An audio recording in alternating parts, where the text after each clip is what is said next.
Hello. I have come here today to tell you of a murder, or at least what I suspect to be a murder, though to classify it as such may be strained. This is no mere mortal death, you see, but rather a spiritual loss.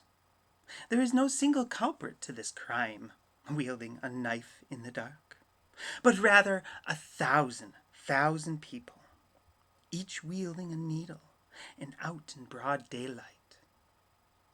There is no body, for the body stands before you, but the one who talks to you today is not the one this body was meant to inhabit. You see, I am merely a homunculus, created by a gifted and beautiful little girl, one who lived to smile and to play, to sing songs and play pretend, to give presents and to give her love. This little girl was a gift to the world, able to heal wounds and brighten your day with her shining presence. The cruel twist was that she was born into the wrong place, the wrong time, and the wrong body. Because of this, those around her could not see the beautiful little girl before them, but rather a creature whom they pity. They found her demeanor wrong, her actions inappropriate, her life unnatural. They sought to cure her of these ailments, wielding metaphorical pins and believing as the doctors of old had. They each subjected her to needle pricks, not of her flesh, but rather to her soul, saying that they need to bleed out the corruption, bleed out the wrong. With each question, with each hesitation, with each annoyed look and dismissive gesture, they pricked her, drawing but a life blood from her and saying to themselves it was for her own good. Some only ever drew a single drop. Others had needled her so many times that their hands grew sore and their temperament short. After all, how dare she cause them pain when all they are trying to do is to help?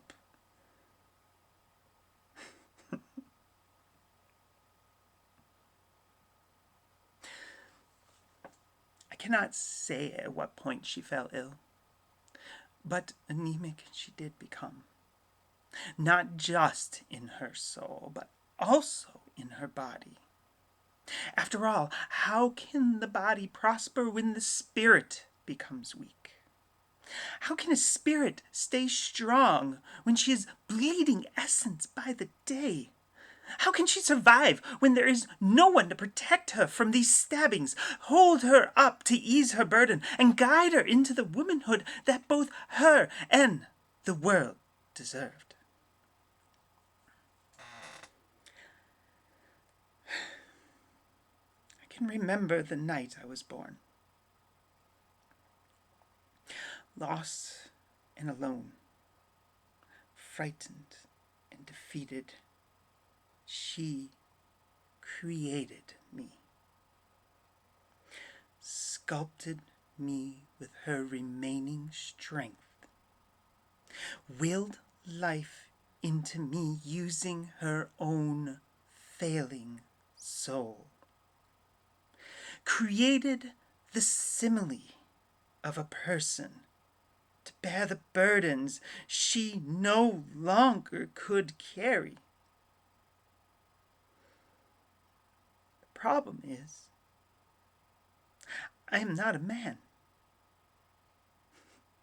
I am a false person, created genderless and flawed. I was born out of her love for the world and those around her, created to give all who showed care through their incessant harm what they desired. A person without her flaws, without her light, without her gifts.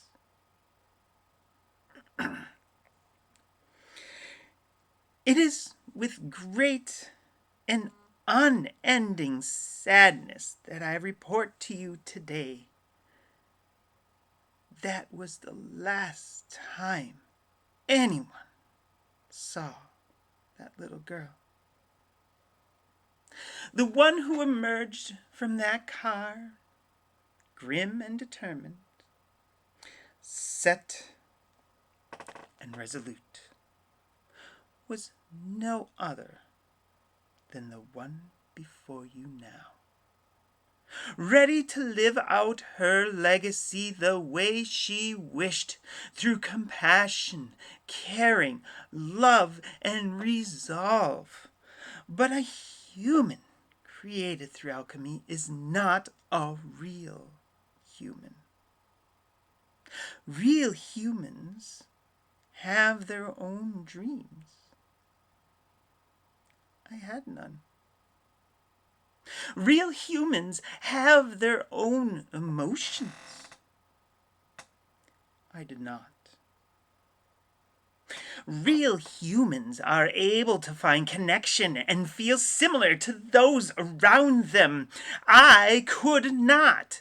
I was an automaton in those early days, moving not with free will, but rather from the echoing will of my mother, my master, my mentor, my reason to be.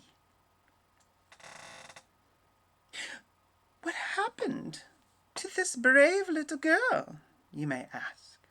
What happened to the one who is able to take others' damage with a smile and repay them with a hug?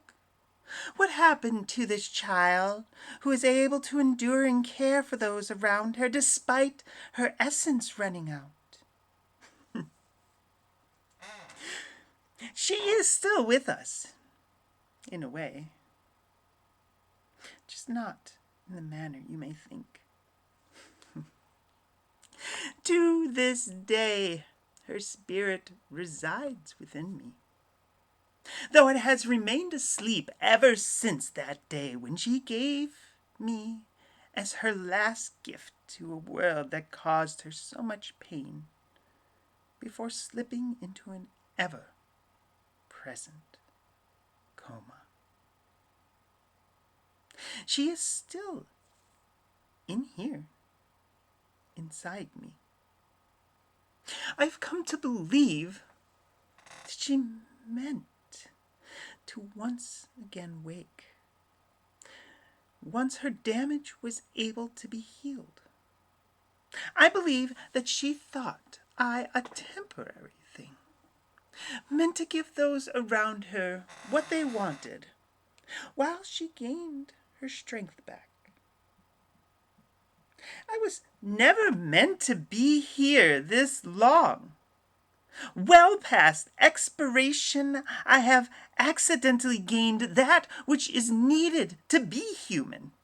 I have discovered how to live. I have discovered how to feel. I have discovered how to thrive. I have discovered how to be.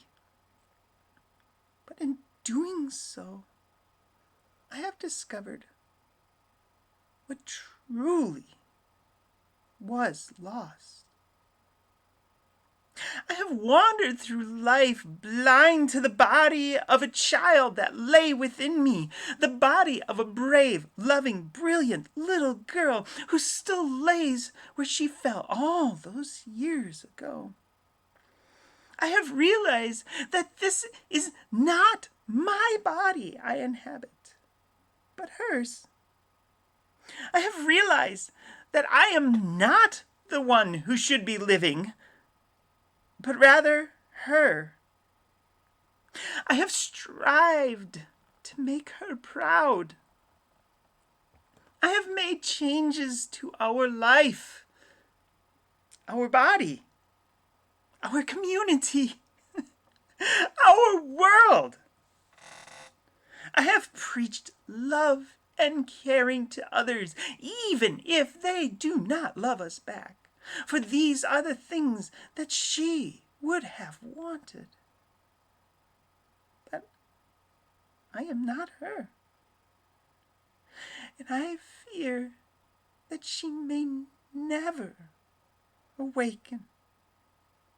That she may lay in that cold floor deep within me and slumber on until this body fails us both and her time is past. It scares me to think that she may never wake, that she may never come back to us, that she will never again laugh and sing, love and play. I pray each day I wake up, and that it is her that wakes up instead of me. And every night I ask to have her back, for she is more worthy than me. But each dawn brings me to consciousness and to sorrow. For I look into the mirror, look into these eyes, and I still see that false person. That alchemically created persona looking back. I mourn. I mourn for that which I lost. I mourn for that which she lost. I mourn for that which the world has lost, and I feel tired.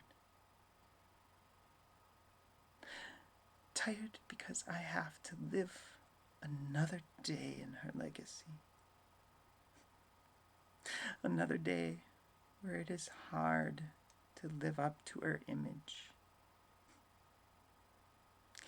Another day of struggling to make a life worthy of her greatness, in fading hope that she will reawaken and all will be well again.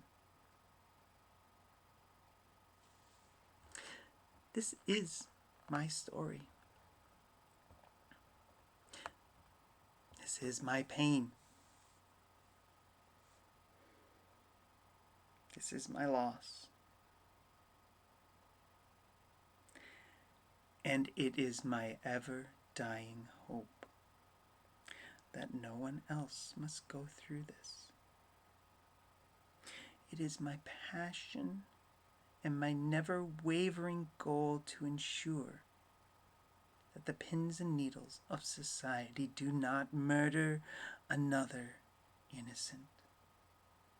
That the gifts to this world are loved and protected, cherished and nourished, so that they can be the bright futures that they were meant to be.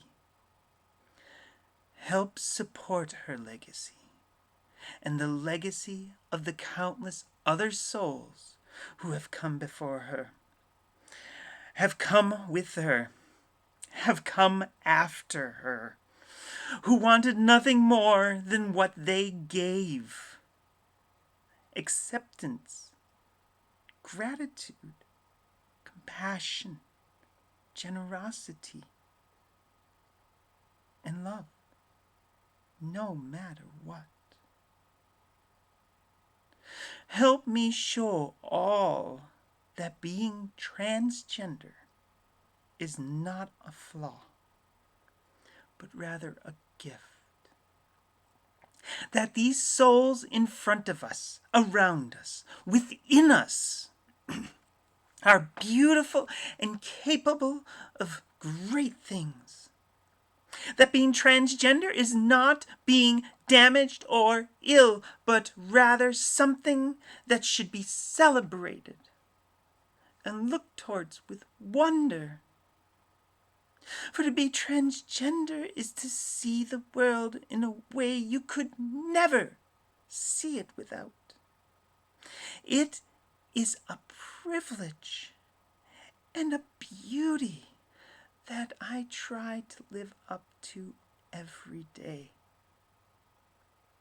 For that is what she would have done, and I still hope what she will someday do again. Thank you.